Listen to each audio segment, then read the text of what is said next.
Hello, my name is Erin Willson, and I want to talk to you today about determination. I knew somebody once who went to the grocery store and gathered up all the items they needed. And one of the things, I guess it was a department store, those super centers, and he gathered up all of the items that he needed. And one of the things that he really was excited to find was a particular pair of shoes that he'd been looking for. And he spent quite a while in the store. It was sort of at an inconvenient time. The shoes were a surprise find. And when he got to the cash register, the checkout, they rang everything up and he went to get his checkbook. Yes, this was in the days of checkbooks. Back when you would say to your parents, well, just write a check. He could not find his checkbook. And instead of talking to the cashier, instead of seeing if he could leave his things there and go get his checkbook and come back, he tucked his head in shame and said, never mind, and walked away. And FYI, never went back to that store. And when I heard that story, I thought, that is the given-upest guy I have ever met. Why? Why wouldn't he just ask them if they would hold the stuff? I've done that before. We all make mistakes. We all leave without our ID. We all meet the person we haven't seen in 25 years when we're wearing our sweats and our ball cap and we just ran to the store for just a minute to get something when we were in the middle of a project. I could not understand it. And I was full of judgment for this person. And then there was the day that my car wouldn't start. My husband came in the house. We had a little baby at the time. And he came in and he said, I cannot get the car to start. And I don't know anything about cars. I don't know about cars. Cars are not my thing. I never learned about cars. That's my dad's thing. I don't know about cars. I don't know what to do. We can't get the car started. How am I going to get to school? How am I going to get to work? And I thought, oh, this is serious. What are we going to do? The car won't start. And I thought, oh, I have so many resources, people who love me. I'm going to call my cousin Rod. Rod knows about this stuff. He is a clever guy, and he's nice, and he's sweet, and he loves us, and he would totally help us with this car. At the time, we lived in Salt Lake, and he lived in Provo. So it was Provo. And so it was about an hour drive. So he packs up his 1-year-old because his wife was at work, and he drives all the way from Provo to Salt Lake, and we're all, oh, Rod, we're so glad to see you. Our car won't start. We don't know what to do. How are we going to get to work? How are we going to do all these things we need to do? How are we going to pay for this? We don't have any money. We're so poor. You know, we have this new baby. I don't feel good. Blah, blah, blah, blah, blah, blah, blah. So he brings the baby in and is 1-year-old, and we get her all set up, and he tells us all the things that she needs, and she'll be happy, and if we need him, he'll be out there and he'll do his best, and but he has to be home by such and such time. He hopes it's going to be okay. Oh, thank you so much, Rod. You are so wonderful. We get everybody set, and he walks out the door. It's like he was going on this expedition. We weren't going to see him for hours. I kid you not. He is back in the house in 90 seconds. 90 seconds. We hear the door slam. Like, is everything okay? He's like, yep. I put your car in park for you. I felt so dumb. Oh, thank you, Rodney, for driving an hour to put my car in park. Thank you. When I talked to my husband about it later, he said, I realize now that I simply said to myself, I don't know anything about cars, so I didn't even try. I didn't sit down, I didn't look, I didn't even make an investigation. With a simple knowledge that cars have 4 wheels and some doors and a steering wheel, and the key goes in there, and the shifter goes like this, he could have put the car in park himself. I supported him in that, oh no, what are we going to do? Did I go out to the car and see if I could figure it out? No. I joined in the giving up, and we became the giving upest couple I've ever met. And then there's my son, who shows us all up. We moved to Emery County not quite a year ago to live in the country, and because Heavenly Father told us to. And his idea is always the best idea. So we moved to the country, and my kids have these grand ideas. Oh, we're going to have horses. We're going to have cows. We're going to have goats. Can we have a bunny? I'm like, no, we have dogs and some cats. And I am not ready for any other kind of commitment.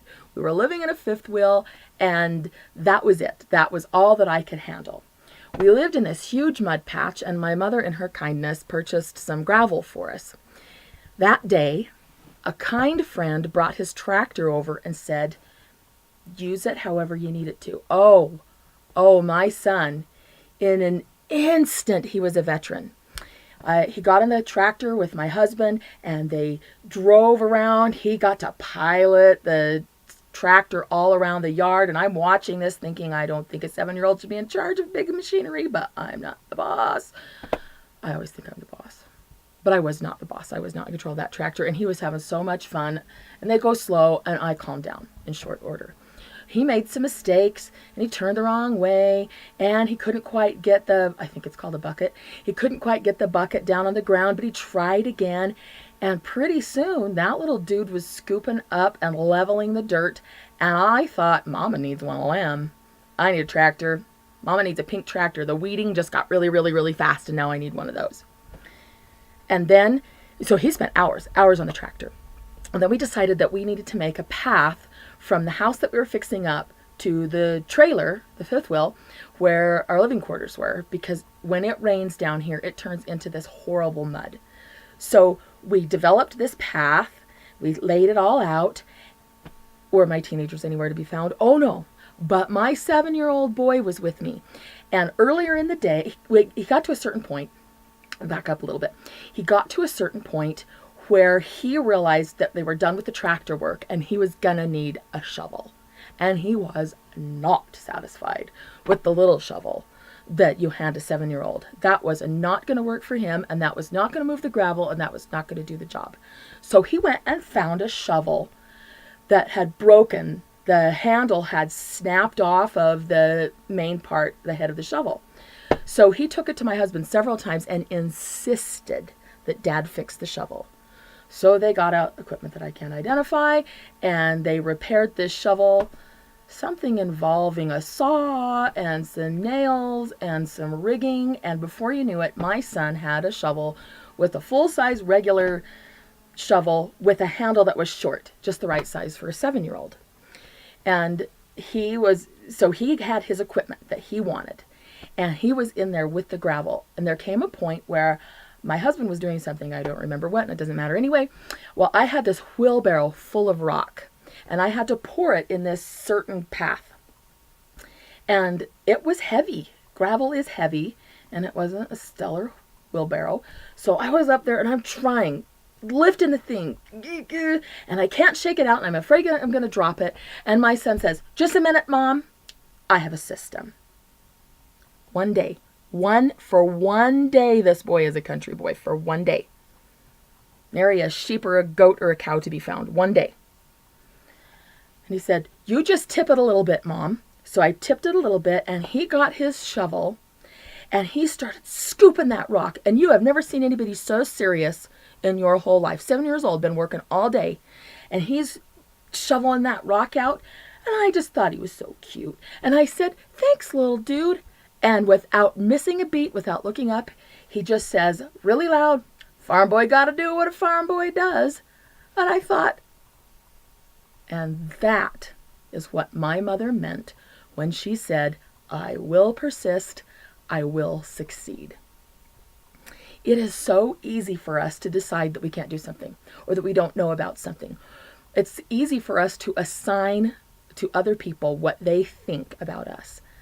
But honestly, somebody else's opinion of me is none of my business. I learned from the first person that it's easy to judge, it's easy to see what's going on with somebody else when you're on the outside. I learned from my own experience that it's easy to overlook your own gifts. It's easy to say to yourself, "I don't know anything about that, I better call reinforcements in," and seek for help when you can actually take care of it yourself. It is contrary to the economy of heaven to do for somebody what they can do for themselves. But we seem to get so many, "No, you can't do that, you're not capable" messages. that it inconvenienced somebody else. My cousin is really kind. He was really nice, but it was inconvenient. It took a long time to get our car back in service for us to use. It was inconvenient to him. I'm sure it made his little girl tired, and it caused us, and this is the most important thing of all, unnecessary panic, unnecessary negativity. It was a problem that was not even real. And then I look at my little son teaching me a lesson. Farm boy got to do what a farm boy does. He accepted on day one who he was. He saw immediately what he was capable of, and he embraced it. There was no waiting. There was no waiting to say, well, after a certain number of days, then I'm a farm boy. I am in the situation. That makes me a farm boy. Well, a mom of 3 kids got to do what a mom of three kids does. Wife got to do what a wife's got to do. Whatever it is. Teacher's got to do what a teacher does. Brave girl got to do what a brave girl does. Speak up and face the truth of herself. I am determined to do the right thing, to speak up, and to avoid in the future unnecessary pain, unnecessary struggle, unnecessary doubt, unnecessary negativity. When I was in college, I had a number of problems. My parents loved me. My parents taught me the gospel. My parents still love me. They still teach me the gospel. But you can't teach what you don't know.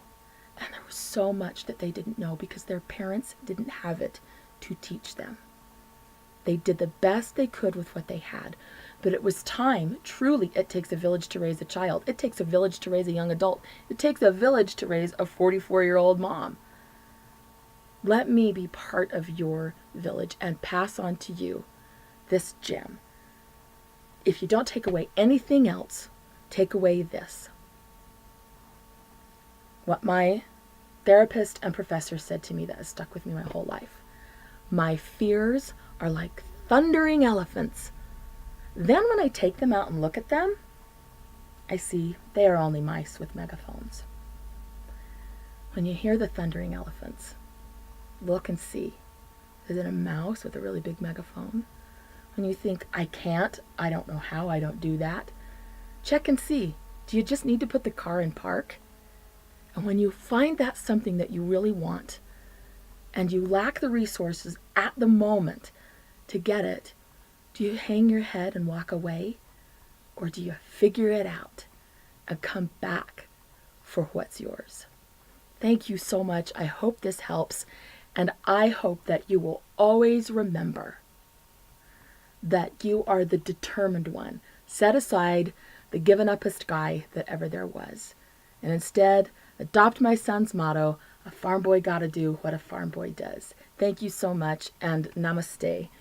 I bow to the divine within you. Thank you.